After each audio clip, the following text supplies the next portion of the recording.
love that. You like the theme song? Yeah, that's awesome. I need my own beat. You know, it's funny though. This one works for me. I've changed them a couple times over the years, but having your own beat, having your own thing, like that's cool. Yeah, I like that. I'm gonna take you figure that out myself. So we're talking about having the mindset and dealing with crazy stuff, and there's a lot of crazy stuff going on in the world right now. Things that are upsetting, disturbing. Everything's kind of going along, and then something happens. We had a war in Ukraine. Now we've got a war in the Middle East. What does that mean? It affects all of us one way or another. Mm-hmm. We're talking about how to have the mindset to deal with that. Hey everybody, my name's Bill Gallagher, scaling coach and host of the Scaling Up Business Podcast. We bring our show to you every week. And we do a couple shows every week to talk about how to scale your company, how to grow, and how to develop as a leader to manage through all of that. So this is a really great topic. We have a great guest today.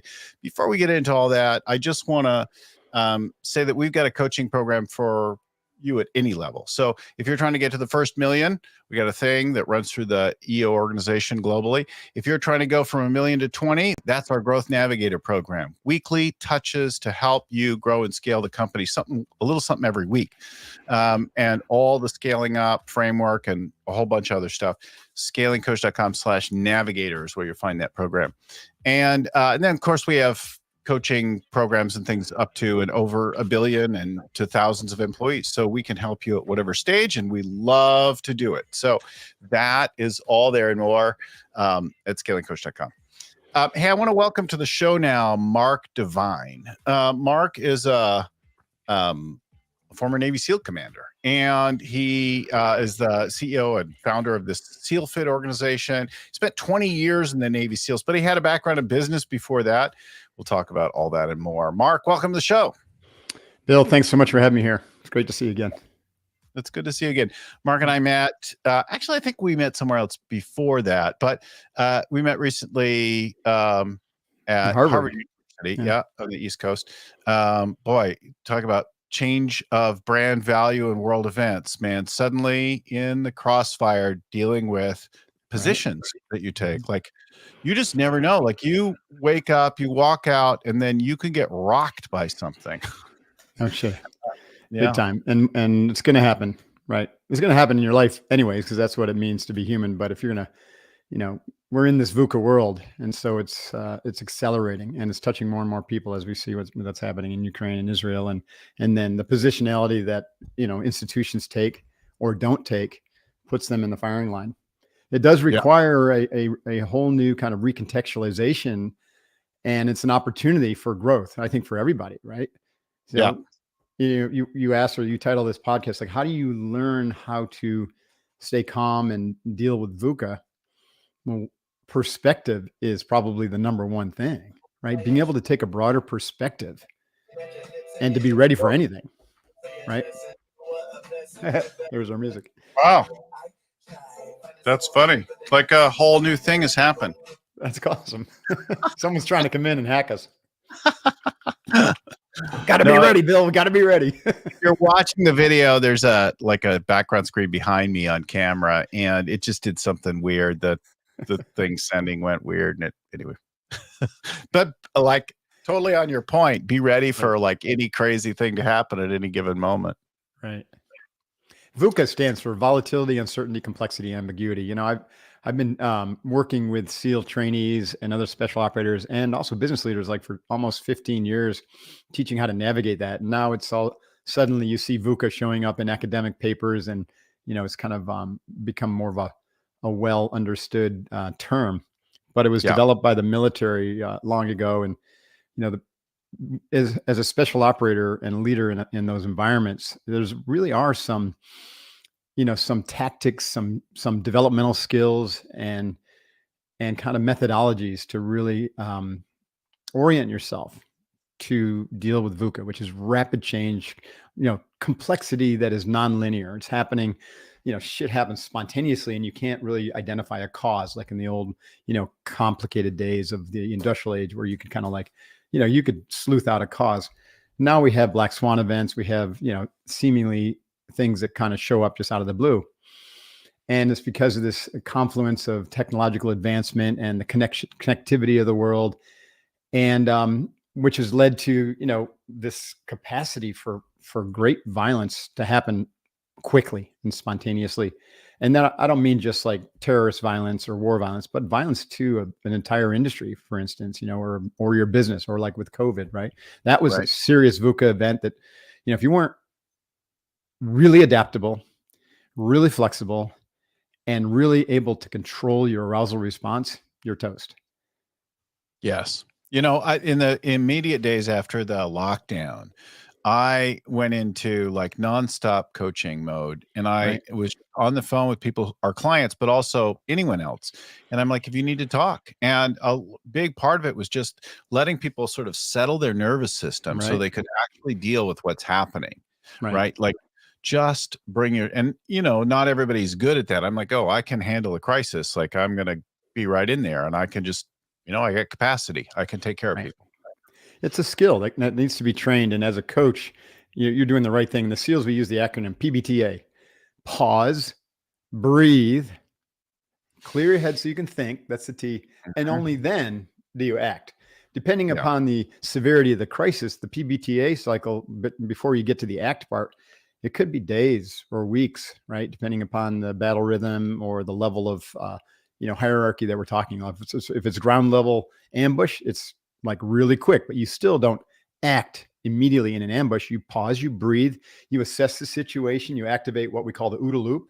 You observe, you orient yourself to what's going on. Then you make a decision on what's the best and smallest course of action to move you toward an acceptable future, because you can't really see what's going on. Like in COVID, you really don't know what's coming next week, but you got to get off the X. You got to get out of the ambush. But if we see this with the SEALs that we train who are really young, like the reactionary mind wants to just move. It's fight, flight, or freeze. And so they want to flee. They want to Yes. off the X and get out of the danger zone, but oftentimes they run in the wrong direction. Yeah. Right. And they do something completely unproductive. It's interesting. Like, breathe is the first place, and you reviewed a box breathing technique with us in your talk at the CEO Summit, and I'm never I learned meditation as a kid and breathing and things like that from very early on. But when the first time I went to learn scuba diving, and you'll go down and everything's a little different, and then like and I remember just you're starting to freak out, just stop and just focus on breathing. Oh, I can still breathe. Like, this breathing works, right? Right. That's a great training environment to train that breath control. Yeah. Yeah, but take your mask off. All right, now open your eyes. Now try to breathe. Right. Well, when you start to work with, we call it controlling the arousal response. So Yeah. there are several ways to control the arousal response, but the most direct way and immediate way is by controlling and slowing down your breathing and breathing through your nostrils. So that's why we teach box breathing. So you do it in a controlled pattern, 4 count in, 4 count hold, 4 count out, 4 count hold, so that when a crisis strikes, you've got the capacity to just automatically click into this nice, slow nostril inhale and exhale. What that does is it massages your vagus nerve, which activates the parasympathetic rest and digest aspect of your nervous system, and it calms you down. And guess what? That calms the body down, and the brain is part of the body, of course. So suddenly it's calming the mind down, and you get a little bit of space between that stimulus response so that you can make their decision. That's why we say pause intercepts the reaction. Then the breathing calms the nervous system down, gets you into that arousal control, so that you've got the space to kind of conceive of and to create a different outcome. And then you take that action.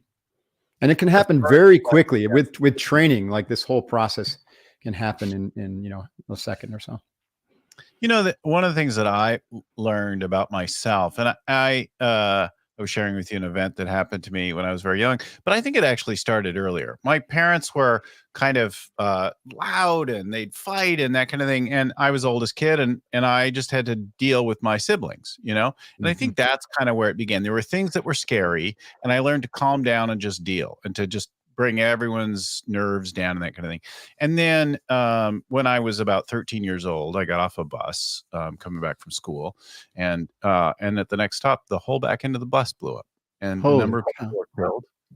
And I rushed to the scene and rendered aid, and as not much. I mean, other people were already dealing with the aftermath, and people were being thrown in taxis and taken to the hospital, and ambulances were arriving and that kind of thing. And I was really calm, and it didn't affect me a whole lot, at least on the surface. And I'm like, Hmm. and I just remember being like, yeah, I can deal with things like this. And when I served in the military, I could still be calm when things were shooting and blowing up and that kind of thing, and I could be calm and have perspective.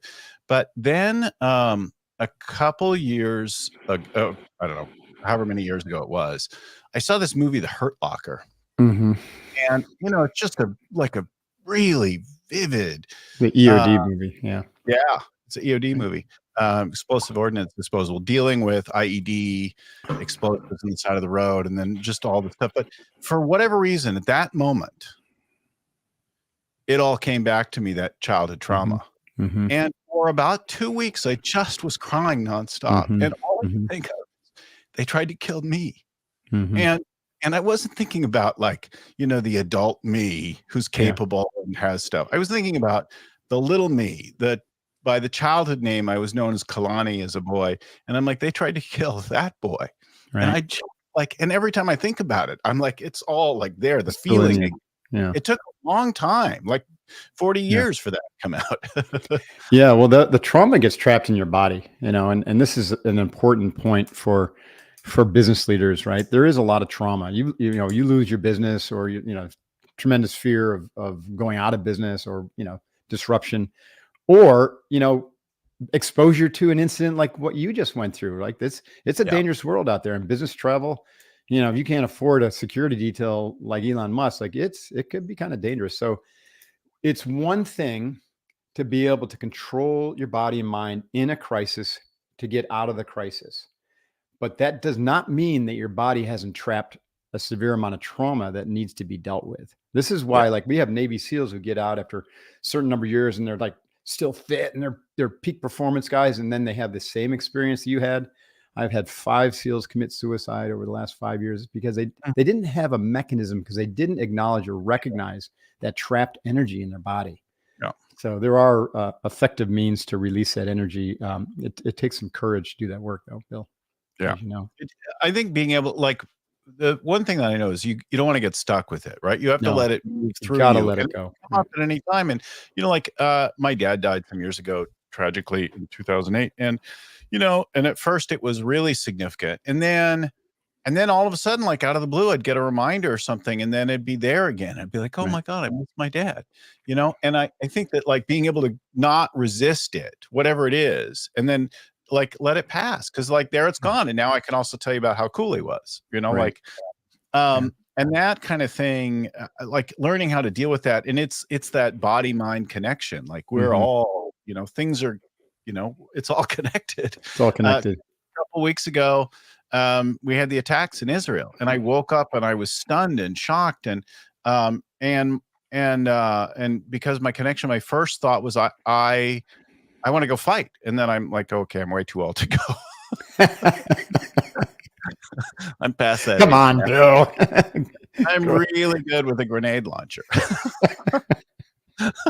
I'll go with you if you go. Yeah, My wife I'm like, might have an issue with that.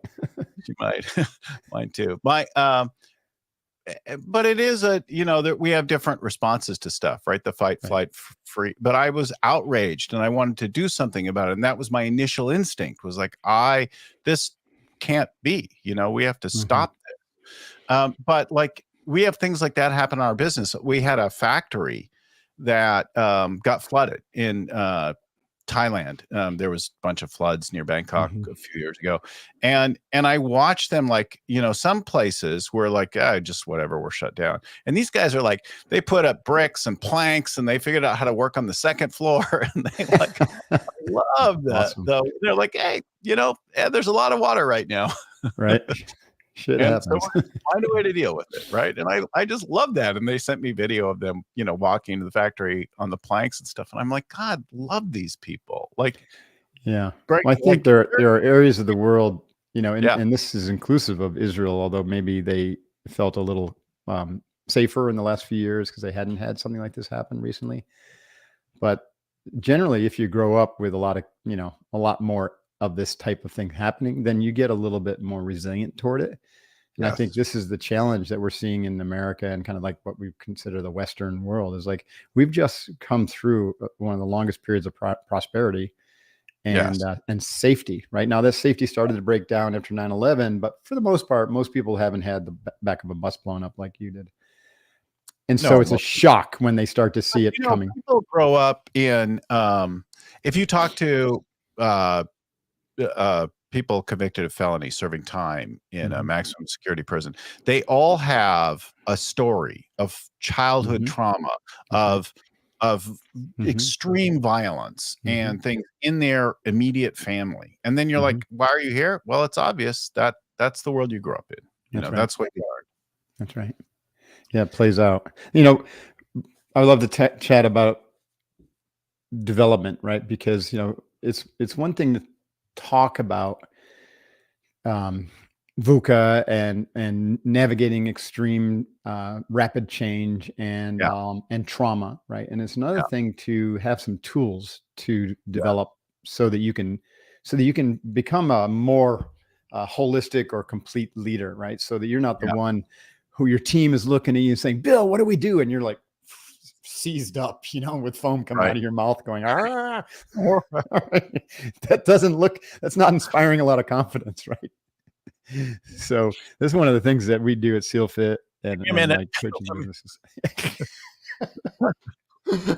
Yeah, we don't want that. That's not a pretty picture. We call it vertical development. You might have heard that term before. It's like we want to develop ourselves as leaders so that we change who we are and our perspectives and our ability to navigate like any situation in life. And it's very different than the old leadership development. It's much more akin to how the SEALs develop their leaders. Like, it's multidimensional. It's body, it's context, it's strategy and tactics. It's extending your mind through the effective use of technologies, and it's through integration, right? And what I mean by integration is like using these skills like breathing training and meditation and visualization and things that like open up. So what they do is they open up like that interior. Compassion is one of the outcomes, right? So why should I practice mindfulness? Because guess what? Loving kindness is one of the aspects of mindfulness. It opens your heart, makes you a more compassionate leader. Well, guess what? You want to help your team through VUCA. Compassion is the way to do it. Right? Love is the way to do it. Like I talked about at Harvard, it's not by being the authoritarian, let's go team, follow me here. No, they need to first process. Right. And then, you might not know where to take them. So just saying, follow me here, you might be like those young SEALs who just, you're charging into the machine gun nest. No, the team needs to be the new leader. So the team comes together, you're breathing into it, you're communing, you're creating that psychological safety. And then the team will surface through effective communications and opening that space. The team will always come up with a better solution than any one individual leader will. And that's something that needs to be trained, because leaders were taught kind of like a top-down industrial age leadership style. And that linearity isn't working anymore. Yeah, that command and control, that I'm the one that's supposed to have the answers. And that leads to the isms, the perfectionisms, right? The authoritarianism, and we call those toxic leaders nowadays. Before, they could be effective running big bureaucratic organizations, but they weren't fun to be around. Nowadays, employees demand a much more heart-centric approach to leadership, and an understanding and an inclusiveness, right? One of our clients was talking to me, and he has a smallish team, like 75 people. And he's like, I'm really overwhelmed with this COVID business, and, in the middle of the whole thing, and I'm at home and I'm dealing with this, and I'm on Zoom all day and talking to people, and I'm just really stressed out by it. And I want to know how to like put on the like composed face for my team. I'm like, what do you think it's like for them? And he's like, and he reflected, he's like, it's probably kind of similar. I'm like, so why compose yourself? Why don't you just acknowledge that it's stressful, and that your kid's running into the middle of your Zoom, and they're making noise, and that distracted, and you're exhausted, and you're not used to working this way, and it's stressful, stressful and you're not sleeping. And why don't you just acknowledge all that? And then they'll have permission. Then you'll all kind of rise above and, like have a little compassion for yourself and then them. That's awesome. That's absolutely correct and spot on. Taking the mask off is where we're at now. We don't need to learn how to put a new mask on, right? The employees see through the mask anyways. So take the mask off. This is what Brene Brown's talking about with vulnerability. I don't like that term. I'm a Navy SEAL. I prefer authenticity, right? So be authentic. Just be real. And that builds trust, and trust and respect are the glue that holds team together. Yeah. I'll make a plug for vulnerability, even for an old Navy SEAL. And here's the deal. I think people misuse authenticity. And here's how they misuse it, in my view. They say, well, I'm just speaking my truth. And that substitutes for not revealing something vulnerable, but mouthing off and being an opinionated person. Yeah, who's now just, getting all, and like, it'd be much more useful to be authentic about where you're off, about something deep about you, like a fear or whatever, right? Mm-hmm. Which is the vulnerability. I went to my team once, and I had a bank trying to shut me down and close the company and take my house. And I went to them and I said, I've been holding this in for a couple of weeks, and I'm terrified, and I don't know what to do. And that's why I've been hiding it, to try to figure out what to do, but I don't have the answer. But here's what I can tell you. I could really use your help. Nice. And I'm not going to quit. I'm going to fight to the very end. They might take my house. They might shut us down, but I'm not going to roll over. It's going to be a fight. And if you want to join me in that fight, I could use your help. And I understand if you have to go, but that actually turned out to be, that vulnerability, like, I don't have the answer, turned out to be super powerful. Right. Yeah, that's very powerful. And it, after, people have heard me share it before, but a year later we doubled the company and turned everything around and all that kind of thing. And we did it together, right? It wasn't Bill's brilliant plan. Right. Yeah, that just reinforced what I said. The team is the new leader, and leading with heart is so much more powerful than just leading with the brain. In our SEAL Fit training, we use the term kokoro, which comes from the Japanese warrior tradition, and it means merge your heart and your mind into your actions. Yes. The heart energy is like so much more powerful. I think they've done now research on it. Like, the heart energy emanates right through the room, like 20 or 30 feet. Whereas the brain energy, the brain waves and the frequency literally gets trapped by the skull. And so linear rational thinking is very, very weak energy compared to getting your heart involved. And that means being open. Like you said, we'll use the term vulnerable, helping other people be safe. Yeah. It takes courage, though. That's why courage actually means heart in French. So core, the root of courage is core, which is heart. So courage is heart. Great insight. Talk about how SEALs learn to deal with this and what you do and how you apply that with business leaders today. How do you learn to deal with that? What are the moves? We talked about breathing already. Yeah. Well, I mentioned, that like at SEAL training, they're not going to use this language. I'm a trainer and a coach, but I can see from a different perspective, what's happening. Right. So SEAL training, first off, it's all team, right? Then we don't call it SEAL individuals for a reason. It's SEAL teams. Yeah. So we learn early on that everyone on the team is a leader, and you got to check your ego at the door, because even though like I was an officer and I had 6 or 7 enlisted guys on my team in SEAL training, but then it was the same way. And at a SEAL team, there were 2 officers and 12 enlisted. Even though I was technically legally responsible, so you would in one sense call it the leader, by no means was I leading most of the time. Because I didn't have the other types of leadership power. I didn't have the expertise power, right? Someone else always had the expertise. I didn't have the situational awareness power, because maybe I was in the wrong position, or, someone else on the op, was the one who had better information. I might not have had the energetic power because I was exhausted, or I was, I didn't sleep well enough. And so I had to be able to, check my ego and say, you know what, Rob, you take this one, right? So that's probably the most powerful thing, is that it goes along with the concept of the team as a new leader, but everyone on the team is a leader, and everyone needs to be fluid enough to be able to step into the leadership role when they're needed, and not to hold back.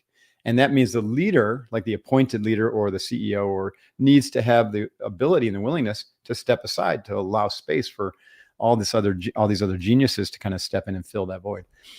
One of the things that does is we call it 20X's your capacity as a team to come up with better solutions, to move faster, to break things and move faster, and just to bring more like spontaneous solutions to the table, which you couldn't possibly come up with alone as an individual, right? So that's trainable. To me, like, that's the second point, is we look at everything as practice, right? Except for the op itself. So you could say, well, in business, everything is the op. Like, we're always executing. Yeah, that's true. But you could be practicing too. Like, it's a simultaneous thing. For a sales pitch, you practice for a product launch. Practice the product launch. Exactly. Practice. Yeah. 100%. And so if you're not practicing, then you're setting yourself up for mediocrity.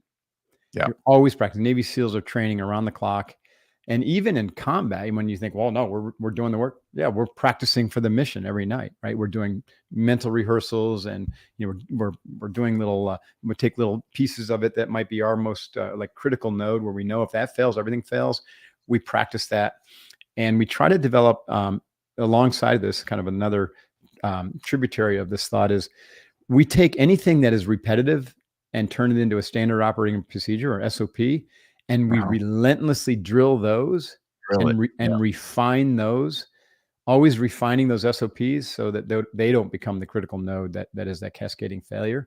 And that gives us the time and energy to focus on the new innovative things that we need to stay relevant, right, as a SEAL or in the marketplace. So those are certain things. And then we like to develop, and I've already talked about this, but we like the. Hold that 1 second. Yeah, I'll pause there. I want to point out or speak to our listeners, viewers, across 10 years, working with thousands of companies, the function that's most often unstaffed, unsupported, unofficial in your companies, in our companies, is training and development. Yeah. There is very seldom any concerted, overt, proactive training and development company. Sometimes you have a little bit of training for a few roles, but a comprehensive thing to develop people at every level is missing from the vast majority of our companies.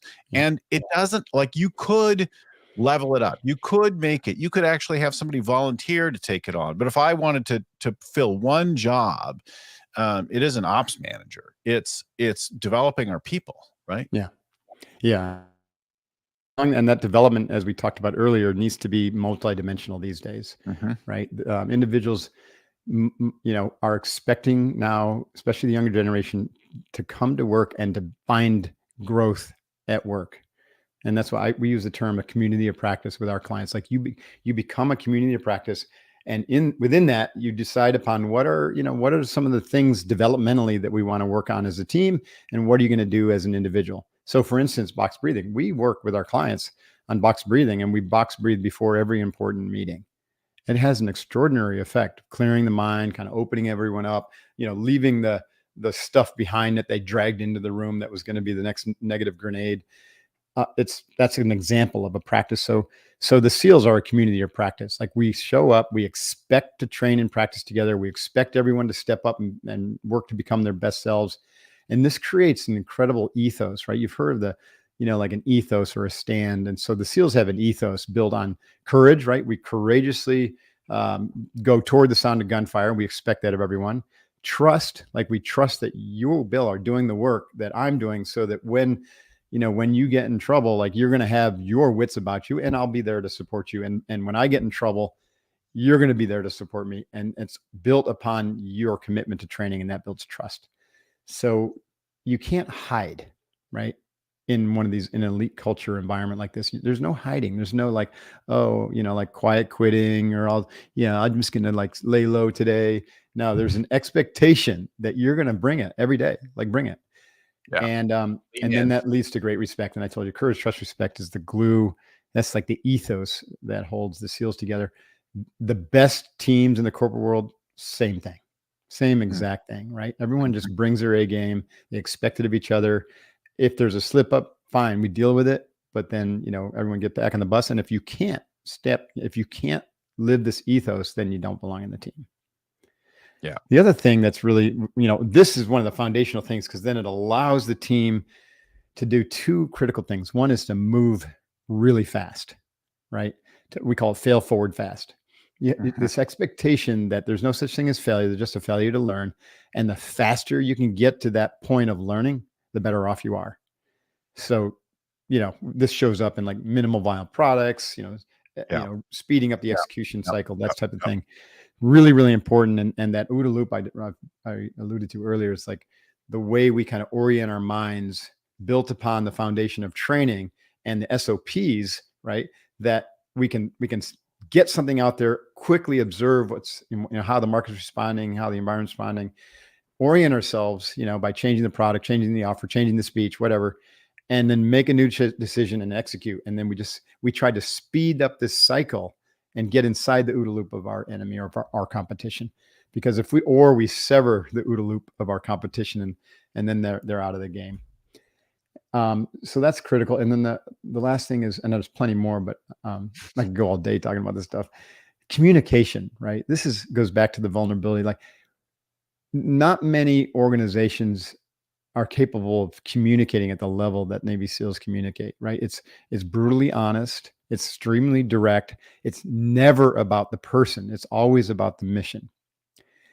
And it's done frequently and relentlessly. So we have briefs, and then we have debriefs. And then during an execution stage, right, we're constantly communicating, sharing information, complete transparency, because everything affects everything in a VUCA world. And you need to have situational awareness. So relentless communication. The leader relentlessly communicates the vision. Even if the vision is unclear, he's communicating that, like I'm doing that right now with my company. Like, I tell my team, I've said, yeah, I acquired this company and we're going to merge it together. And, I have a sense, but it's a little murky still. So let's, take it one day at a time. This will come together. We gain clarity out of the VUCA by just failing forward fast, right? Doubt is eliminated through action. So we're just going to keep executed, and we're going to keep talking about it. And pretty soon that vision will clear up, and then we're going to, race toward that vision. So the communication is full body also. Like, it's not always words or emails or Slack. We trust our gut and our intuition in the SEALs. And a lot of times our ops are, high risk and in enemy territory, and we have to be quiet. And so we learn to pay attention to what's going on the inside, the internal communications, getting a sense for what our teammates are thinking and feeling, and orienting to that, right? This is a master skill that comes from that interior vertical development that I was talking about in those community of practices, because you get really sensitive. And I don't mean that in kind of like a old world, oh, you're a sensitive guy. I mean, you get sensitive to the signals of your gut telling you, hey, don't go there. There's danger or opportunity. The signals of the heart that say, you know what, Bill's kind of hurting, right? What's going on, Bill? And so you can pause and like check in with your teammate. What's going on, Bill? What's happening? Yeah. What's happening? And then the signals from the middle of your brain is a wisdom center. Insight. So you've heard the term insight, and people are like, oh, that's very insightful, but it is a real thing. When you practice meditation and visualization, you begin to get signals and a sense of knowingness about, this is the right way, or, here's where I need to go. The vision, that's what clears up the vision. It's insight. That is an actual skill. These are all skills that can be developed. And I think that's kind of like the next frontier of leadership development, personally. You're studied and trained in some things that we would think of as more Eastern oriented, some Zen related practices, and you reference some of these mindfulness and breathing and that kind of thing. Is that well integrated with SEAL training today, or when you were there? When I was there, they gave us one PowerPoint presentation about what they called 4 skills of mental toughness. And the first skill was breath control. The second skill was positive internal dialogue. The third skill was visualization. And the fourth skill was micro goals. If you just accept that and turn those into practices, it's transformative. But they didn't talk about these skills as practices. There was no meditation. So, but that was when I went through training in 1990. Now, fast forward, I developed SEAL Fit in 2006, and we began turning those things into practices. We began bringing things that I'd learned through my Zen training and through yoga, a lot of more breathing and a lot of more imagery work. And when I started teaching these to SEAL trainees, and at first I was teaching it in the context that I learned it, and they were rolling their eyes back, and some of the more senior guys were like, this is against my religion. I'm like, what does this? It has nothing to do with religion. But then I had this insight myself. I said, man, Mark, you got to strip the foo out of the kung fu, and you got to turn this into like simple drills and skills in the language of these guys. Yeah, put it in. And that's what I did, and that became what I call Unbeatable Mind, and I wrote a book about that. So now, full circle to your question, SEAL BUDS training and Air Force Special Operations use Unbeatable Mind training. They don't call it that, but they've all been trained in it. And a lot of the guys who I trained have cycled up to instructors. So now they're teaching these kind of Eastern total body, total whole mind practices as a practice, and they're drilling them with the SEALs. So they'll do visualization and breath work before, like a hard underwater, training session where, it could be dangerous and stuff like that. That's pretty cool. There's one you mentioned in there that I think is worth touching on, because it comes up a lot, and I see people try to do it in not a thoughtful practice, and that is try to just think positive.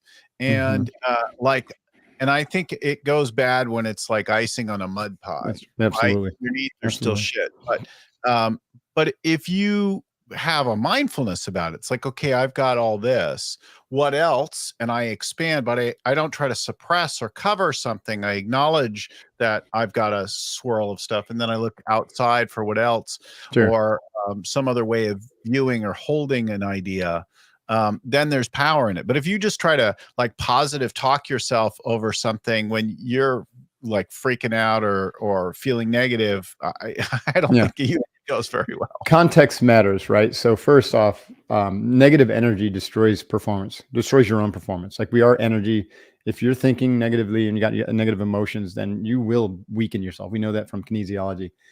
And so positive energy will strengthen yourself. So if you're doing something hard, let's say a workout, or doing, a long days preparing for some product launch, being negative about it is only going to hurt you, and it's going to hurt your team. Right. So the negative knowledge, that just everyone drops vibrationally the lowest common denominator. So at that level, at a team level and a productivity level, positive internal dialogue and positive, maintaining a positive mindset is extremely important. Now, in the context of, emotional development and trauma work, which is, I think, what you're talking about, it's really important that we don't just suppress by glossing over it with a happy glad wrapper. And that or the leader doing that, who know is judging you, but it's got a big smile, and we call that the smiling screw. You're like, no, that's not working for me. So in that scenario, you've got to be able to like pause enough and develop the self-awareness to see where you've got those negative ruts, or that stuck energy, that emotional energy, most of which, if not all of it, which comes from some sort of trauma, generally a childhood trauma. And I think emotional development is extraordinarily important for leaders, right? And I've been promoting therapy and all sorts of emotional development techniques and tools for my clients for years, and I've been doing it. I'm married a therapist, by the way, so I didn't have a choice.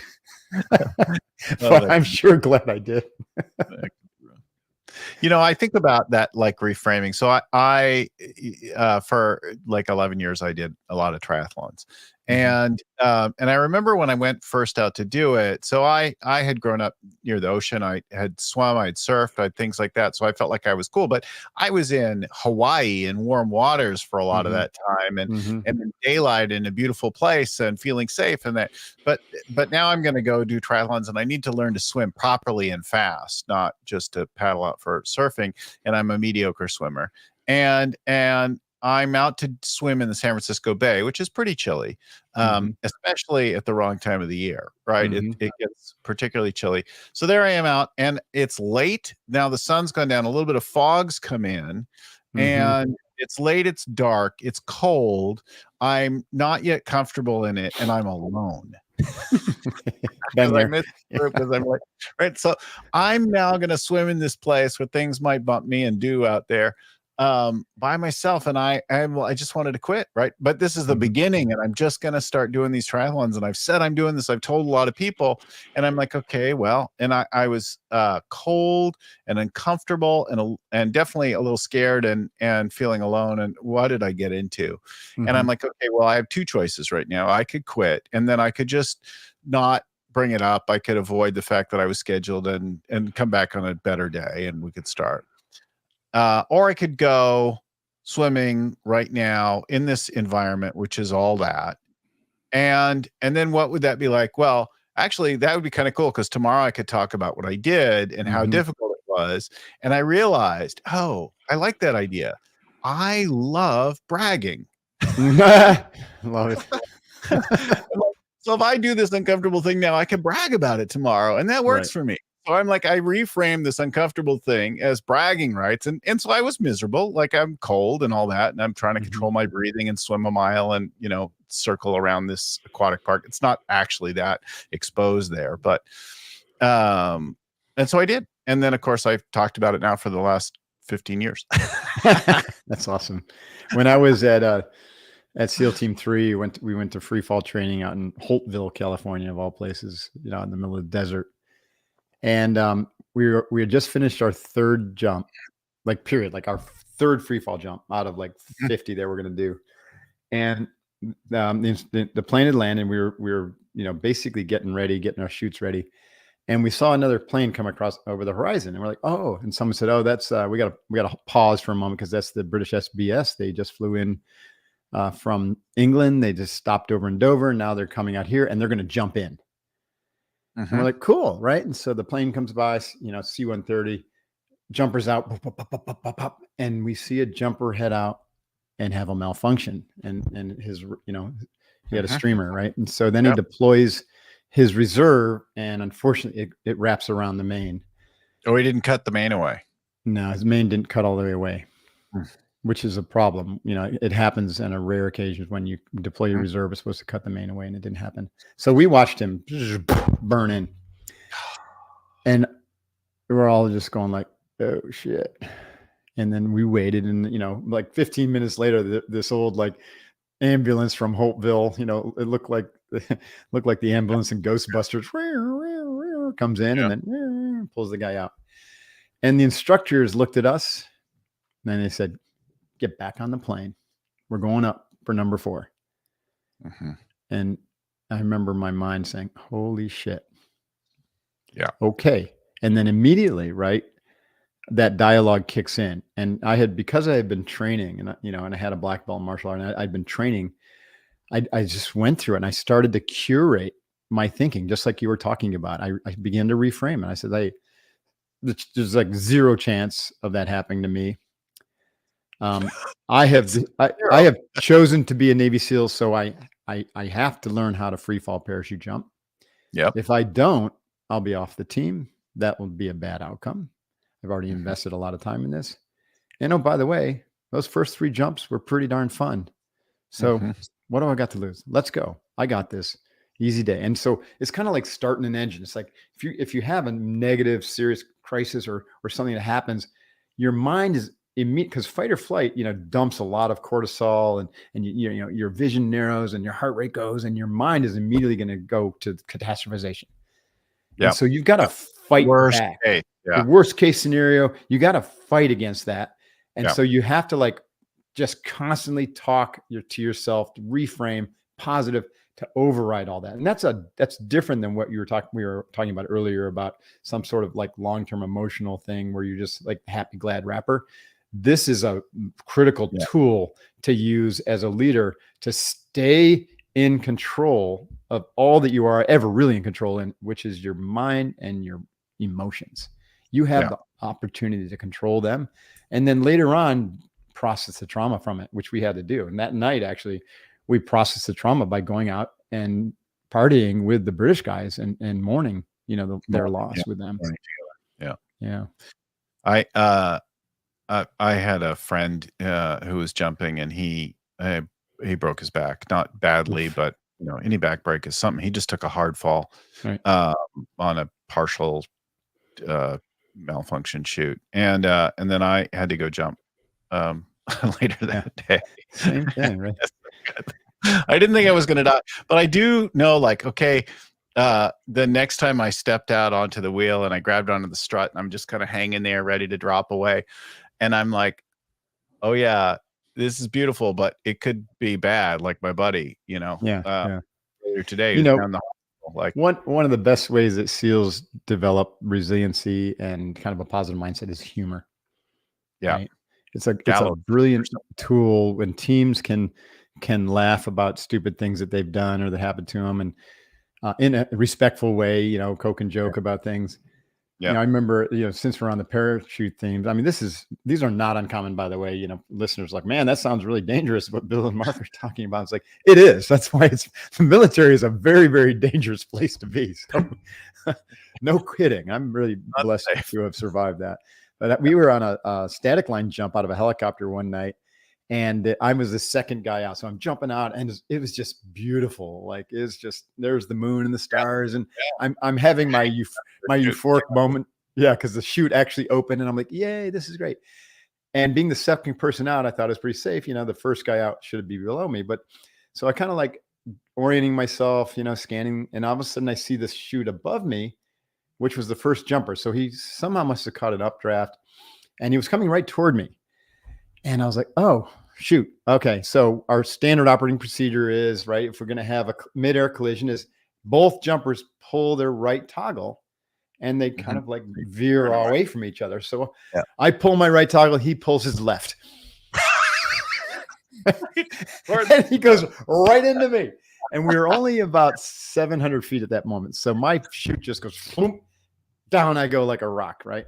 Immediately, my training kicks in. I start breathing slowly. I go, my head is flooded with the SOPs, like grab the risers, shake the risers, boom, boom. Didn't, check to see if it worked. Didn't work. Grab the risers again, shake the risers, check my altimeter. I'm down to like 400 feet. No more time to do that. Grab my reserve, pulled it, punched it, threw it out. The reserve goes out there, kind of bobbles around. I'm like, okay, 200 feet. I'm breathing. I'm still calm. Reach up, and like with more energy, it's kind of like the woman lifting the car off the baby, with more energy that I had any right to have. I grab the risers again. I just go, whoop, bam, pull it down, and it pops open, and I hit the ground. Like the instant it pops open, I hit the ground. So I was going way faster than I needed to be, but I was relaxed, and I immediately did the PL landing fall, and not a single broken bone. I get up, and I'm like, I check everything in my body. I'm like, wow, that was a close one. And then I go find Chris. I find the guy who did this to me. I'd have done this to him. I went to him, and I just like, Chris, right? Yeah, Chris, I should punch you right in the freaking nose right now for what you did. He's like, I'm really sorry, Cyborg. I'm like, oh my God. I just started laughing, but I was grateful to be alive. That's the whole point. Like what was going on, that training gives you the capacity to kind of slow time down, right? If when you do a lot of meditation and breath and imagery work, working with that interior domain, suddenly like space opens up. And I think I'd have called him Lefty from then on. He'd have been Lefty. Lefty, exactly. He tried to kill me again. I mean, not purposely, but he had an accidental discharge once that almost shot me in the back of the head. God bless him. One of my best friends growing up served in the Israeli army, and he was up leading a unit in Lebanon, and there was an accidental discharge, and hit him in the leg, and then some septic whatever set in, and they had to take his leg. Oh my goodness, that's unfortunate. Yeah, it's not uncommon. Accidental discharge. People are like, oh no, that should never happen. It happens all the time because you're just firing so many rounds. Yeah, it's a dangerous environment. Yeah. A lot of stuff. Well, we've talked about a lot of things. It's time to wrap our show. Let me remind folks that we've got coaching programs for every level of company. The one I think that's probably for most folks is our Growth Navigator program. You'll find that at scalingcoach.com/Growth Navigator. There you go. There it is. It's on the screen. It'll be in the show notes as well. And then if you want to learn about SealFit, Mark's programs, and he's got all kinds of cool stuff. And one of these times in concert with one of our live events, we're going to do a SealFit experience next time we're down in San Diego. Sweet. And make that an add-on for our CEOs and execs. So markdevine.com is the place to go check out. Get on his mailing list. Yep. Hear about his programs. Everyone that I know that has done it has dug it.